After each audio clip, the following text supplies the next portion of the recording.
Tumayo si Leonardo at saka lumapit sa akin para lang yakapin ako na mahigpit.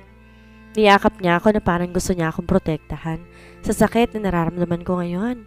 Pero wala akong nararamdaman. Gusto mo bang umuwi tayo ngayon sa inyo? I can borrow Tom Chopper so that we can go home immediately. Sunod-sunod niya pang sabi. Pakiramdam ko tuloy nakakabala pa ako. Laging ganito. Lagi ako nakakabala sa kanila. Lagi akong maasa sa kanilang lahat, especially to my cousin, Bella. My mother, is she really gone yesterday? Balik tanong ko sa kanya. Yes, love. That was what your cousin Bella said. Now let's go. Umuwi na tayo sa inyo.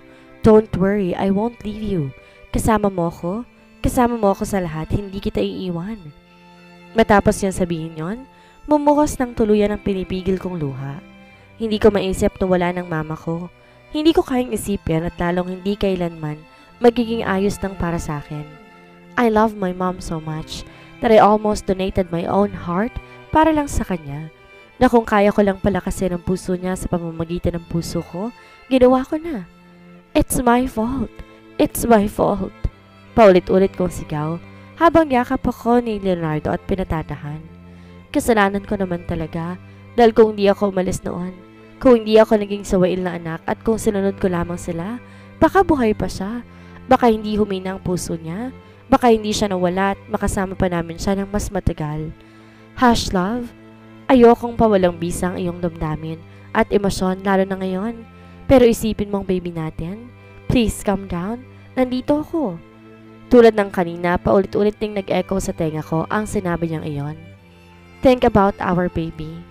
Ni hindi man lang nagkaroon ng pagkakataon si mama na makita ang magiging apo niya. Hindi ko makikita kung gano'ng kasaya kapag nakita niya na ang apo niya. Kung paano siya maging isang lola. My God, I miss my man. Let's go, I said without looking at Leonardo. Kaagad akong tumayo at naglakad na papalabas. Ni hindi ko pinansin si Leonardo. Hindi ko nga rin namalayan hinawakan niyang kamay ko para sabay na kaming magpunta sa garahe. Pakiramdam ko nakalutang ako sa ere, na kumikilos ang katawan ko, pero ang isip ko'y wala sa tamang wisyo. I feel numb, hanggang naramdaman ko na lamang ang pag-andar na sasakyan. I grew up without happy moments with my mom and dad. Wala man kami naging family bonding. Walang araw na masaya akong kasama nila. Kompleto at buo kami. Puro trabaho lang at ang kumpanya ang inaasikaso nila. Ni hindi ako naigala man lang sa mga palaruan. Tulad ng normal na pamilyang ang sasaya. And now, my mom died. Lalong nawala ang ganoong pagkakataon sa akin. Ang makasama siyang pumunta sa shopping mall. Kasama siyang mga bayo at tanawin ng talampas. Kasama siya sa lahat. Yun lang naman ang gusto ko noon. Ang mabigyan nila ako ng oras. We never had a chance to do that. Not now, not forever. Naramdaman ko, hinawakan ni Leonardo ang kamay ko habang nagmamaneho siya. It was a long drive from Manila to Zambales. Lalo na ngayong gabi at traffic na. Tila ba napakabagal ng oras? Napakabagal ng usad ng mga sasakyan. How does it feel to have a great moment spent with your family? I asked him curiously. Gusto ko malaman baka kasi naramdaman ko na yon pero hindi ko lang alam. O baka naman nangyari na lang yun sa akin nang hindi ko din alam malayan. I don't know, he answered. I looked at him trying to read it was telling the truth, but he was busy driving and his eyes on the road. Hindi kasi kami nagkaroon ng masayang bonding moments ng pamilya ko. Mom and dad are always busy kaya nga ang mga kaibigan kong lagi kong kasama. With them, I'm happy. He answered smilingly. Di ko maiwasang di makaramdam ng inggit dahil mabuti pa siya. Kahit wala silang happy moments ng family niya, nariyan naman ang mga kaibigan niya. How does it feel to have friends? Muli kong tanong. I remember when I was young, kami lang ni Bellang magkasama. Pareho kami ng kinagis ng buhay. Ang pinagkaiba nga lang, she found a friend when she's away. Habang ako wala ni isa. Pareho kaming higa sa damuhan hanggang gumabi para tingnan ang mga bituin. That's why I envy her for being brave to face her own problem before, without any help. Masaya, masarap at kontento. Inihinto niyang saglit ang sasakyan sa tabi bago hinawakan ang pisngi ko. Wala man sa iyong lahat, o kahit mawala pang lahat, mananatili ako, pangako. Ipinikit ko ang mata ko at pinilit ng matulog. Pinilit ko ring pakalmahin ang isip at puso ko habang nasa biyahe. Tama si Leonardo. Kailangan kong kumalma at isipin ang anak namin. Dapat kong alagaan ang sarili ko. Hindi lang para sa kapakanan ko, kundi para sa anak naming dalawa. Di naman laging masaya. Di lang nakaayon sa atin ang panahon at minsan talaga may mga suliranin. Hindi ko alam kung paano ko hinaharapin ang walang tulong ng iba. Hindi ko alam kung kakayanin ko bang mag-isa. Pero sinusubukan ko. Sinusubukan ko pang di na mag-alala ang mga taong nakapaligid sa akin. Ang mga taong mahalaga sa akin. Ang mga taong nagpaparamdam sa akin ng pagpapahalaga at pagmamahal. Kaya naman nung kaya nila, dapat kayanin ko rin para maharap ko ang panibagong bukas ng malakas at handa sa anumang unos. Sa kabilang banda, na makarating kami sa rancho at sabihin ni Leonardo na narito na kami, hindi ko alam kung bababa ba ako o hindi. Hindi ko kayang kilos sa mga paa ko. Hindi ko magawang leonin man lang ang mansyon na ngayon sobrang liwanag. It's okay, love. I'm here. Halos pabulong na sambit man lamang. Sa akin ni Leonardo na ikinalingon ko. Hindi ko mapigilan ang luha na kumawalang muli sa mga mata ko. Hindi ako handa sa ganitong bagay at kahit kailan hindi magiging handa. Hindi ko kaya, Leonardo. Umiling kong sagot sa kanya. First time mangyari sa amin ng ganito and may iburol sa bahay. Come on, kailangan mong humarap sa kanila. Don't you want to see your mother? He asked. Of course, I wanted to see her, pero hindi sa ganitong paraan at sitwasyon. Makikita ko siya na isa na lamang malamig na bangkay at nasa loob pa ng ataul. Hindi man lang pumasok sa isip ko yon kailanman. Kahit nga sa panaginip, hindi ko yon nakita. Kaya paano ko siya haharapin ngayon? Monica, listen to me, he said. Inawakan niya ang magkabila kong pisngi bago pinunasan ng marahan ng luha ko. May mga nangyayaring hindi natin alam ang dahilan at hindi rin natin ginusto. Pero kung matuloy tayong matatakot na harapin yon, hindi tayo sasaya at mananatili na lang malungkot at may takot. Trust me, love, you will be okay. Giit niya pa bago hinagkanan ako. Bumuntong hininga muna ako bago ngumiti sa kanya. Kahit na nga ba kumikirot pa rin ang puso ko, ganun pa man, ang pasya na rin akong bumaba kasama siya. Habang naglalakad papasok ng mansyon, hawak ni Leonardo ang kamay ko. Maraming tao, maliwanag, at ang lahat nakatingin sa amin. May mga umiiyak, nag-uusap at karamihan, tahimik na nakamasid lang. Hindi ko rin kilala ang ibang narito na nakikiramay, pero alam kong pamilya at kaibigan ng mga katiwala dito sa rancho ang mga narito ngayon. Napansin ko rin si Doña Carmelita na ina ni Bella. Tahimik lang din na nakamasid sa kulay gintong ataol. Dahan-dahan ako naglakad palapit doon. Tila ba unti-unting bibigay ang mga tuhod ko. My dad was standing there, next to my aunt Carmelita. He was sad but I cannot see tears rolling down to his face. Is he in pain also? Or just like me, he felt numb? Dad? Bulong ko bago huminto isang dipa mula sa kanya. Habang si Leonardo ay nanatili sa tabi ko. Hawak pa rin ang kamay ko. What happened, Daddy? Tanong ko habang nag-uunahang tumulo ang luha ko. Sabi ko hindi ako iiyak sa harap nila, na dapat kong kayanin at tibayin ang loob ko. Ngunit hindi pala ganon kadali. Hindi ko pala kaya. Lumapit siya sa akin at bigla na lang ako niyakap. Dinig ko ang mahina niyang higbi. Daba ko rin ang sakit at pait sa bawat alog ng balikat niya. My dad, I never see him cry before. Ngayon lang. I love your mother. I love Zenny. I will do everything. Anything. But I don't have a chance to save my heart, love. Bulong niya habang umiiyak sa balikat ko. Pareho kaming umiiyak. Kapwa hawak ang isa't isa na wari umaamot ng lakas ng bisig ng bawat isa. Alam ko kung gaano kamahal ni Daddy si Mama. Alam ko ang pakiramdam na iwan ka ng minamahal mo. It was never easy. At kahit kailan hindi magiging madali sa aming lahat. Kumalas ako sa pagkakayakap ni Daddy. Dahan-dahan nagtungo sa harap ng ataol. Napakahirap isipin at tanggapin, pero dinungaw ko siya. Nakita ko ang maputla niyang mukha, ang impis niyang pisngi, at ang malungkot niyang ngiti. Como estas, Mama? Halos pabulong kong bati. Napakatagal kong hinintay na makita siya ulit, pero hindi ko inaasahan na makita kami sa gantong sitwasyon. Hindi ko maiwasang hindi mapahagulhol. Hanggang ngayon, hindi pa rin ako makapaniwala. Nandito na ako, Mama. Pero wala ka.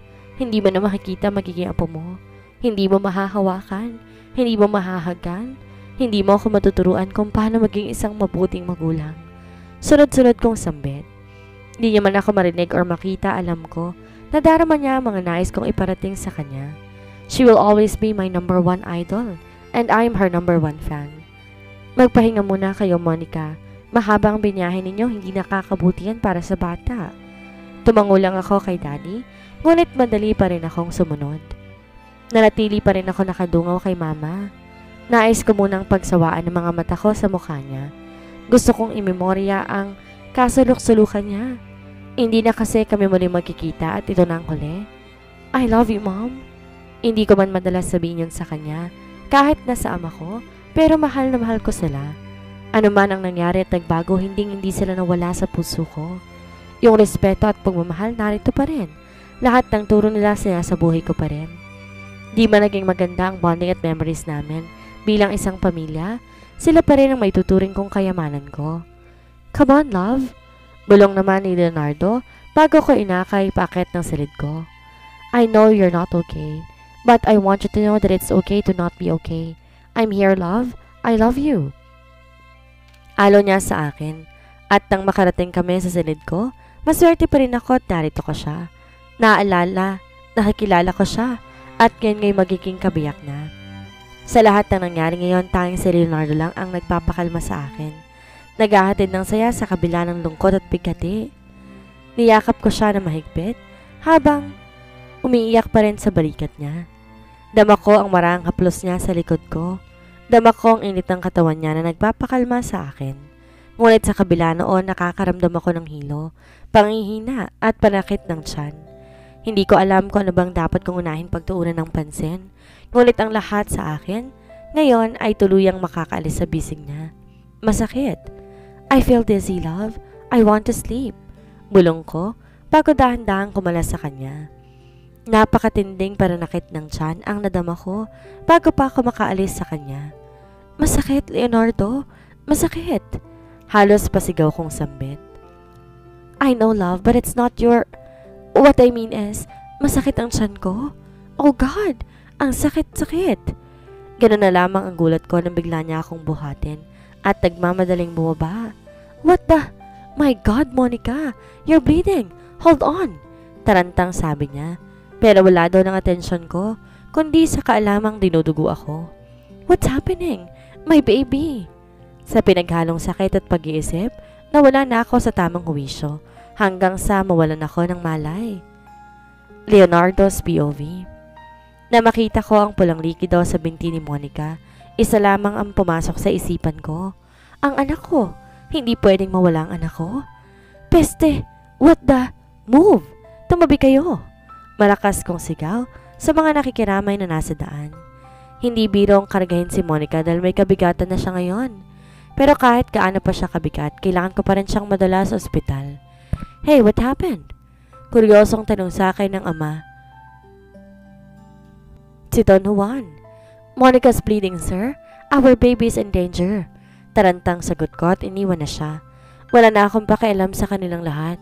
Ang mahalaga lang sa akin ngayon si Monica at ang magiging anak namin. Samahan mong anak ko at si Leonardo sa ospital, Carmelita. Bilisan nyo. Dinig ko ang pagsigaw ng ama niya bago ko tuluyang makalabas sa mansyon nila. Nakikiusyosong lahat na nakikiramay, kaya naman nahirapan akong makarating sa sasakyan. Pero nang mailapag ko siya sa loob, kagad kong tinawagan ng mga magulang ko habang ka-video call naman ang ilan sa mga kaibigan ko. Hindi ko kakayanin mag-isa to.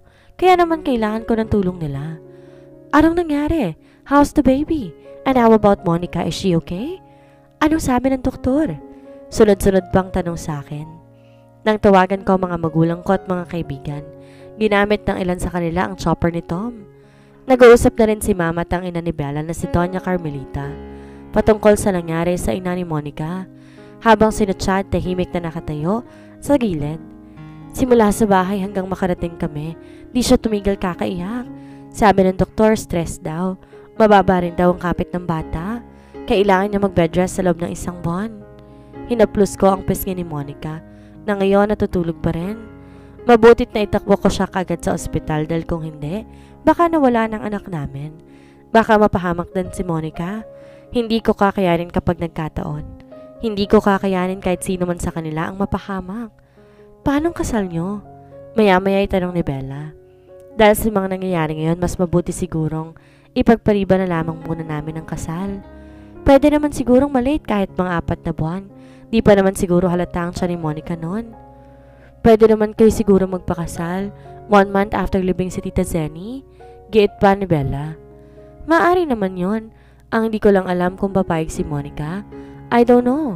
Ang importante kasi ngayon sa akin ay ang kalagayan ng mag-ina ko. I hold Monica's hand and then kissed her forehead. Mahal na mahal ko talaga si Monica. Halata eh. Ako kaya, kailan ako mamahalin ng taong gusto ko? Nakangiting tanong ulit sa akin ni Bella. Alam kong mahal at malaki ang pagkagusto niya sa pinsan kong si Chad. Pero halata naman na kaibigan lang ang tingin sa kanya ng isa. At ang isa namang kaibigan namin si Ivan ay may gusto naman kay Chad. Ang gulo nilang tatlo. Pero kahit ganun pa man, nakasuporta kami sa kanila.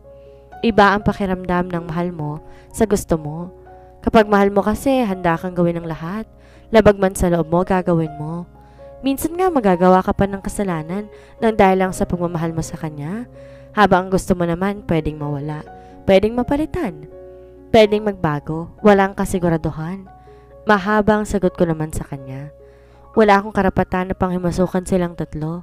Malalaki na sila at alam na rin nila ang ginagawa nila. Kaya nga tayong suporta na lang ang pwede naming ibigay sa kanila.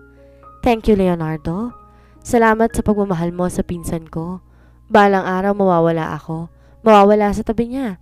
Kapag nangyari yon, sana manatili ka pa rin sa tabi niya. Nakangiti namang sambit niya. Halata sa mga mata niya ang lungkot. Pansin ko rin ang pangitim ng eyebag niya. Ngulit nang sabihin niya mga sinabi niya sa akin ay nakangiti siya. Dati ang sabi ko napaka-weird niya. Pero habang tumatagal, parang hindi ko malaman kung ano ba ang tunay na pagkatao niya. She seems sad while smiling at me. She seems nice but I can feel her madness sometimes.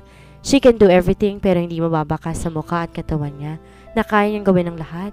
Pero ngayon I admire her. I admire her for being good, loving and caring cousin to my Monica. Iniwan naman na kailangan pang sabihin yan dahil gagawin ko naman talaga yan. Mananatili ako sa tabi niya. Sasamahan siya sa lahat at mamahalin hanggang wakas. Pero salamat dahil sa paulit-ulit mong pagpapaalala sa akin yan.